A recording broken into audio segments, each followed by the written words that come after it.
Good day. In today's lecture, we will be discussing about the eukaryotic organisms. Our lecture is from Visualizing Microbiology, A Healthy Perspective by Rodney Anderson and Linda Young. So first, we have the eukaryotic organisms. So eukaryotic organisms, as opposed to the prokaryotic organisms, they can be either single-celled organisms like the pictures on our left, or they can be multicellular organisms like this one, the flamingo on our right.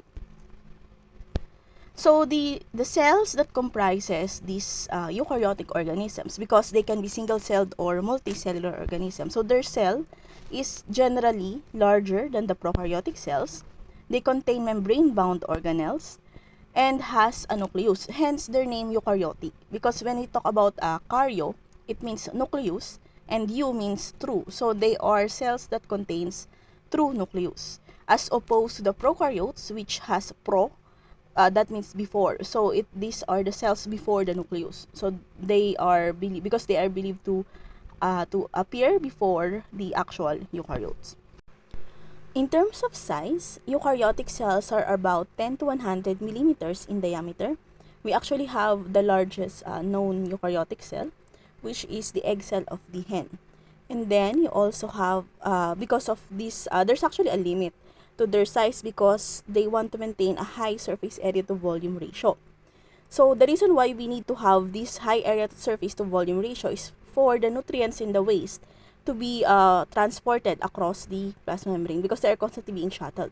So if you have too high volume and a very low surface area, so there's a greater difficulty in shuttling them. So there's the reason why the cells have to have a certain size. There's a limit.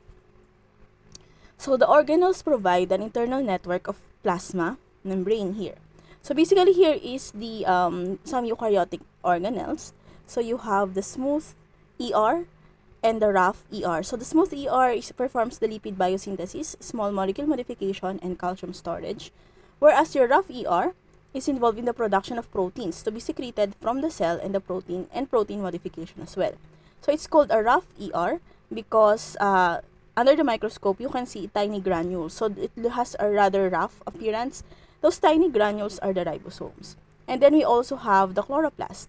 This is found in plants and photosynthetic algae. And by its name, it's actually the site of photosynthesis. And then the nucleus, which is riddled with many pores. So the nucleus is the control center of the cell because it contains the genetic material, which actually is the main control. It's the source of the proteins, or rather it contains the data for creating the proteins that performs the functions of the cell. So you also have the nucleolus and the nuclear envelope. So this is a general overview of your animal cells and the plant cells. So these are the two most common.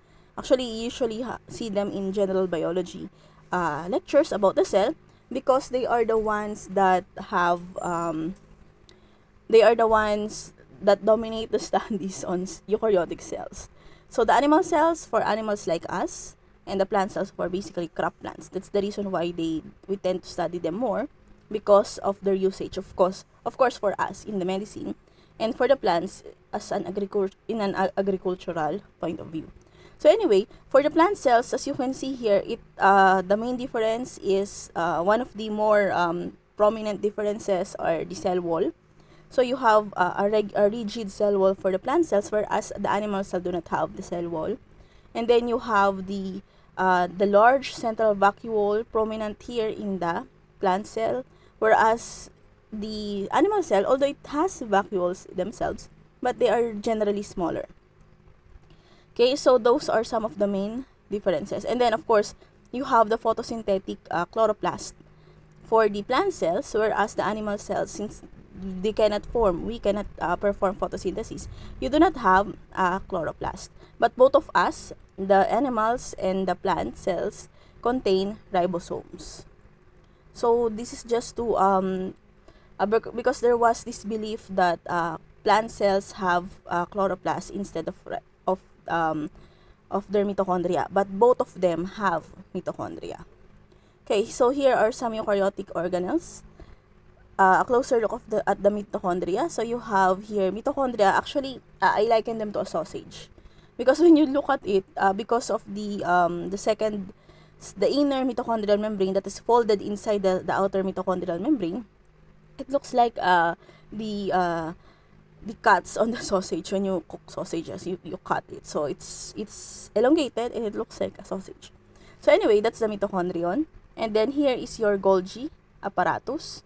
So you have this vesicle. So it's basically a folded membranes, a series of folded membranes. So this is the packaging center. So the protein goes there for refinement, sorting, and transport.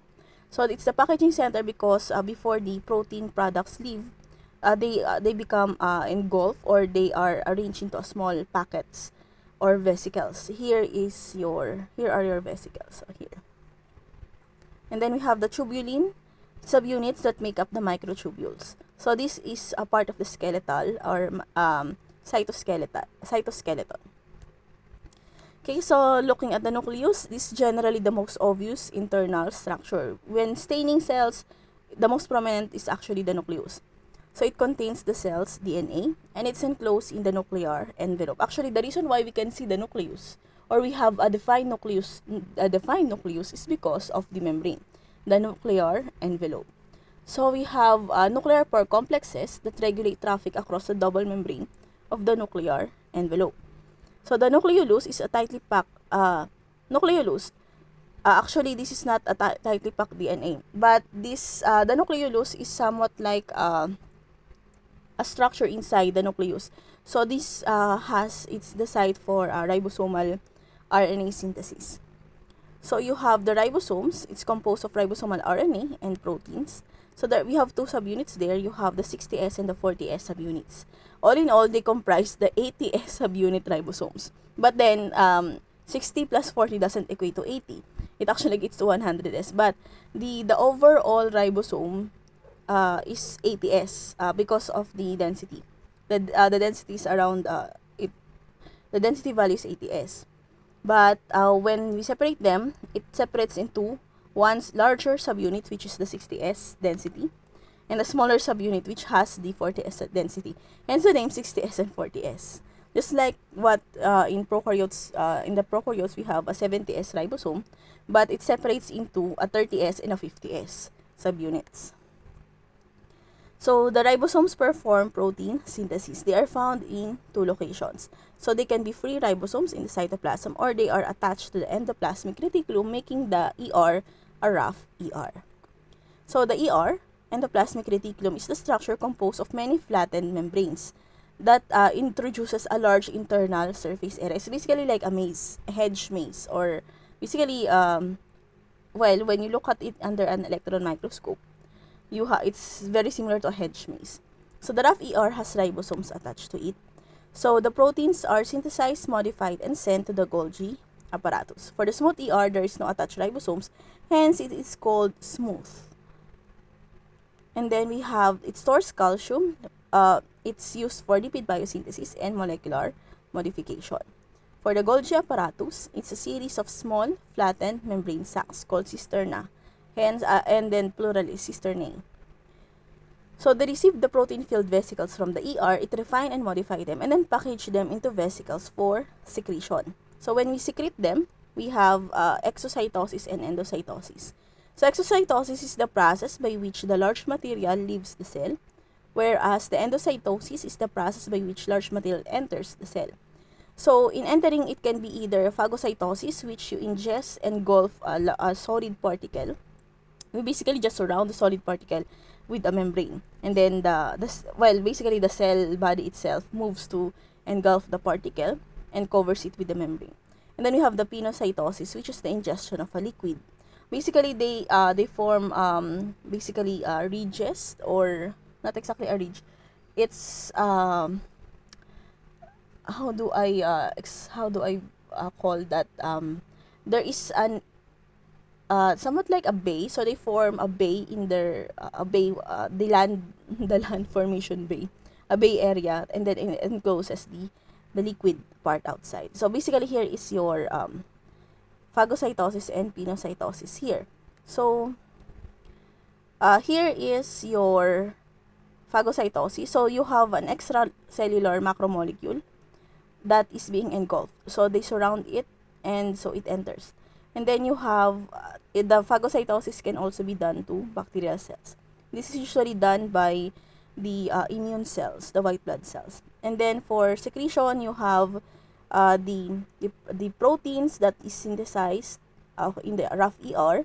It proceeds to the Golgi apparatus, the packaging center, where it's further refined and packaged properly, and then it is secreted outside of the cell. So here is some example. These are the examples of your endo and exocytosis.